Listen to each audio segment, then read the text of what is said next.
Today in Hartford, we've got immigration crime, environmental fines, and basketball triumphs. Hartford's full of twists. This is Dean Bark. Welcome to the City Report with Dean Bark from Hartford. All right, let's dive in with this. Mexican national gets 3-year sentence for Hartford area human trafficking operation.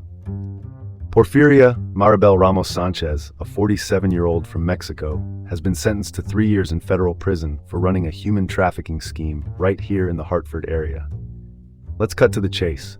She smuggled individuals from Mexico into the U.S., placed them in Hartford residences, and demanded exorbitant fees for their passage and living. Victims, some being minors at the time of their entry, found themselves trapped by steep costs and threats. That's the story right there. The scheme involved an intricate network, including Ramos's mother and co-conspirators across Mexico and Connecticut. It highlights a dark reality. Human traffickers exploit the desperate, ensnaring them in a web of financial debt akin to modern indentured servitude. That's worth discussing. This case shows the grim face of desperation being used for profit. What's the takeaway? Be vigilant of the undercurrents within our own communities. Moving on, let's explore some high school sports drama. Old Lyme High fans under scrutiny for alleged racial taunts at basketball game. During a CIAC boys basketball game against Hartford Public School, claims of inappropriate and racist behavior by Old Lyme fans surfaced. Allegations of racial slurs and gestures have sparked an investigation by Old Lyme officials. The tension is palpable in the community. This incident highlights the ongoing struggle schools face in promoting sportsmanship and dealing with racial misconduct. It's more than a game, it's a litmus test of our societal values. Shifting gears now, NJ Company fined $1 million for contaminating Cheshire Brook, causing ecological damage. National Water Main Cleaning Company from New Jersey has been slapped with a hefty $1 million penalty for dumping pollutants into Cheshire's Cuff Brook back in July 2019.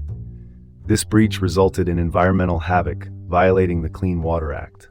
Over 150 fish perished, highlighting inadequate safety and prioritization of speed over ecological responsibility. Cutting corners costs more in the long run. This case underscores the importance of strict adherence to safety protocols and the long-term environmental impact when they're ignored.